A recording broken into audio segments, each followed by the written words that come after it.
Hi everyone. तो ये आप देख पा रहे हैं यूपीएससी मेंस का पेपर है जीएस 1 का। ठीक है, इसमें देखो आपके 250 नंबर का ये पेपर रहता है और इसका जो समय रहता है वो आपका 3 घंटे का पेपर रहता है। तो दोस्तों इसमें देखो आपके दो पार्ट्स में मतलब पेपर होता है। इसमें देखो आपको 1 से लेकर 10 तक जो क्वेश्चन है उनको हमें 150 शब्दों में लिखना रहेगा। ठीक है, और 11 से लेकर क्वेश्चन नंबर 20 तक उसको हमें यहाँ पर 250 शब्दों में लिखना है। और ये जो आपका 1 से लेकर 10 तक जो क्वेश्चन रहते हैं वो आपके 10 नंबर के रहते हैं प्रत्येक क्वेश्चन, और 11 से लेकर 20 तक जो क्वेश्चन रहते हैं वो आपके प्रत्येक क्वेश्चन आपका 15 नंबर का रहता है। तो ये 100 नंबर के टोटल हो जाते हैं, ये आपके 150 नंबर के क्वेश्चन हो जाते हैं। ठीक है, तो टोटल आपका 250 नंबर का पेपर रहता है। इसमें आपका समय रहता है 3 घंटे का। चलिएगा पेपर को हम देखते हैं कि किस तरह का पेपर आया है। ओके, तो देखो सबसे पहले यहाँ पर एक एक करके, और इसकी अगर आपको पीडीएफ चाहिए तो आप लोग टेलीग्राम को ज्वाइन कर लें। लिंक पीडीएफ में डिस्क्रिप्शन में आपको लिंक जो है मिल जाएगा, आप वहाँ से इसको डाउनलोड कर सकते हैं। जैसे ये क्वेश्चन पूछ लिया है मौर्य इतिहास के बारे में, और इसमें अशोक के जो शिलालेख हैं, अभिलेख हैं, उनके बारे में हमें यहाँ पर बताना है। ओके, ये क्वेश्चन औपनिवेशिक प्रशासन और मेकाले के बारे में इसने पूछा है, तो इसके बारे में बताना है। उसके बाद देखो यहाँ पर गांधीवादी के जो आंदोलन थे उनके बारे में, उनके महत्व को बताना है, और साथ ही साथ जो उनके संगठित समूह थे उनके बारे में यहाँ पर बात की है। और देखिए यहाँ पर फूजियारा इफेक्ट के बारे में पूछ लिया है। साथ ही साथ यहाँ पर उष्णकटिबंधीय जो चक्रवात हैं और उन पर पड़ने वाले जो प्रभाव हैं उनके बारे में यहाँ पर पूछा गया है। ठीक है, तो आप यहाँ पर पेपर को बहुत ही अच्छे से एनालाइज कर सकते हैं। और ये देखो जियोग्राफी का क्वेश्चन यहाँ पर इन्होंने पूछ लिया है। टुंडा प्रदेश जो है पारिस्थितिक दृष्टि से नाजुक लेकिन आर्थिक दृष्टि से यहाँ पर महत्वपूर्ण है, तो इसका हमें यहाँ पर आलोचनात्मक परीक्षण करना है। फिर हमें यहाँ पर देखो मरुस्थलीय और भूमि अवनयन में जो है उसकी वायुजनिक जो प्रक्रियाएं हैं उनकी यहाँ पर भूमिका जो है उसकी विवेचना करनी है। तो क्वेश्चन का लेवल आप लोग बताइएगा कमेंट करके कि क्वेश्चन का लेवल कैसा था। ठीक है, तो ये देखो यहाँ पर बता रहा है दक्षिण एशिया के बारे में बताना है आपको। जो जल संसाधन है, विपत्ति है, जो विवाद हैं, उनका ये स्रोत है। ठीक है, इसका हमें उदाहरण देते हुए परीक्षण करना है। नाउ अब नेक्स्ट देखते हैं अगले क्वेश्चन की ओर।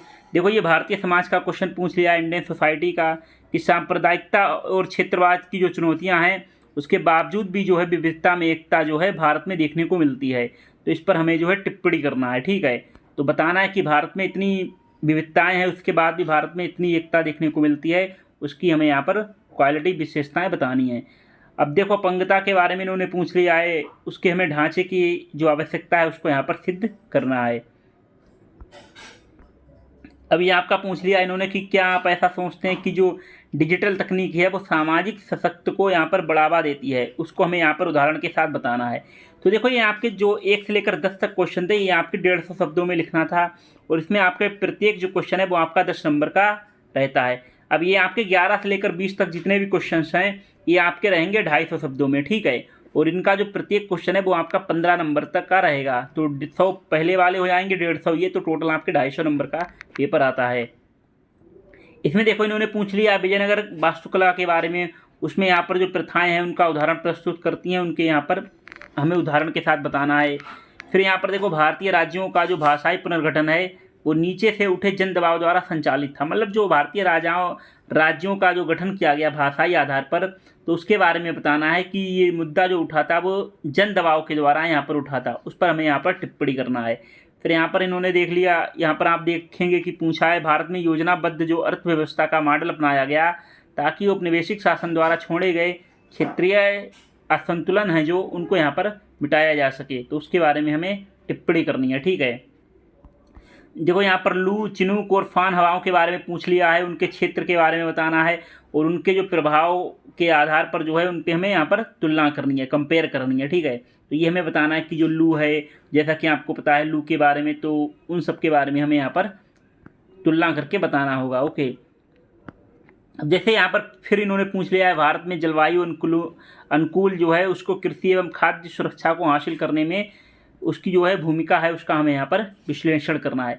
देखो ये हमेशा याद रखना है, ये अगर आप मेंस दे रहे हैं तो यहाँ पर परीक्षण करना है या विश्लेषण करना है ना, तो अगर आपको इन सब चीज़ों के बारे में नहीं पता है तो आप एआई या फिर यूट्यूब पर बहुत सारे वीडियो हैं उन पर आपको विशेष रूप से ध्यान देना है। ठीक है, कि विश्लेषण करना क्या होता है, स्पष्ट करना क्या होता है, आलोचनात्मक परीक्षण करना क्या होता है, ये सब चीज़ें आपको यहाँ पर पता होनी चाहिए। तब जाके यहाँ पर आप क्वेश्चन कर पाएंगे।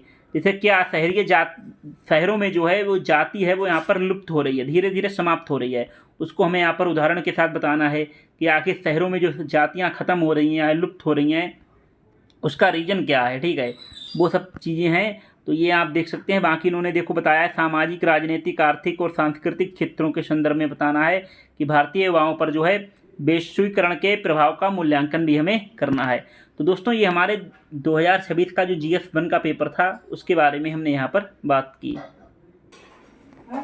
दोस्तों अगर आप मेंस दे रहे हैं तो अच्छी बात है, और जो लोग यहाँ पर PCS की तैयारी कर रहे हैं तो उन लोगों के लिए बहुत ही अच्छी खबर है कि हम यहाँ पर अनादर्श प्रीलिम सीरीज़ को ला रहे हैं। ठीक है, इसमें देखो मेरा टारगेट है यूपी PCS के प्रीलिम्स 2026 के पेपर को जो है क्रैक करना है, और ये सीरीज़ आपको बहुत ही जल्द देखने को मिलेगी। अपडेट के लिए आप लोग दोस्तों टेलीग्राम को ज्वाइन कर लें। इस सीरीज़ के फ़ायदे आपको सबसे पहले बता दूँ। फ़ायदा ये है सबसे पहला कि जो हम PYQ कराएंगे 10 ईयर्स के ना, उसमें हम सब्जेक्ट वाइज आपको कराएंगे। मतलब मॉडर्न हिस्ट्री के 2016 से लेकर 25 तक मिलेंगे आपको एक ही PDF में, जियोग्राफी के अलग। उसी तरह हर सब्जेक्ट के जो है प्री के लिए सारे PYQ आपको सब्जेक्ट वाइज मिल जाएंगे। उसके बाद देखो दूसरी चीज़ आपको बता दें, PYQ सब्जेक्ट वाइज के साथ साथ आपको ईयर वाइज भी दिए जाएंगे। ठीक है, तो 2016 से लेकर 2025 तक जितने भी पेपर आए हैं फुल्ली पेपर, ठीक है, तो वो आपको उसका वीडियो लेक्चर भी मिल जाएगा और उसकी जो है आपको PDF भी मिल जाएगी। तो जो सब्जेक्ट वाइज भी मिलेंगे और आपको ईयर वाइज भी मिलेंगे। ठीक है, जैसे 2016 का, 17 का, तो इस तरह से मिलेंगे। और उसके बाद दोस्तों दूसरी बात आपको बता दें कि जितने भी प्रीलिम्स के सब्जेक्ट हैं वो भी जो आपके प्री के लिए इम्पॉर्टेंट है, जैसे हिस्ट्री, जियोग्राफी, पॉलिटी, इकोनॉमी, ठीक है, ये सारे सब्जेक्ट जो है आपको यहाँ पर मिल जाएंगे प्री के लिए। इस मतलब 50 से 60 पेज का रहेगा एक PDF आपका एक सब्जेक्ट का। और दोस्तों आपको मंथली करंट अफेयर, देखो यहाँ पर क्या है ना, हिंदी मीडियम वालों के लिए सबसे बड़ी समस्या है कि करंट अफेयर नहीं मिलता है भाई। हम आपको यहाँ पर करंट अफेयर भी दे रहे हैं, द हिंदू का, PIB का, द इंडियन एक्सप्रेस का। ठीक है, इनका कंबाइंड आपको जो है निचोड़ मिलेगा मंथली वाइज। तो जनवरी से हम स्टार्ट करेंगे और आपको जो है दिसंबर तक आपको जो है करंट अफेयर देंगे। उसके बाद यूपी स्पेशल, देखो यूपी PCS का पेपर दे रहे हो तो यूपी स्पेशल तो भाई बहुत ही इंपॉर्टेंट रहता है, तो इसको भी हम आपको देंगे। तो मेरी जो सीरीज़ है अनादर्श प्रीलिम सीरीज, ये आपको मिल जाएगी। इसमें आपको क्या क्या मिलेगा वो हमने आपको बता दिया।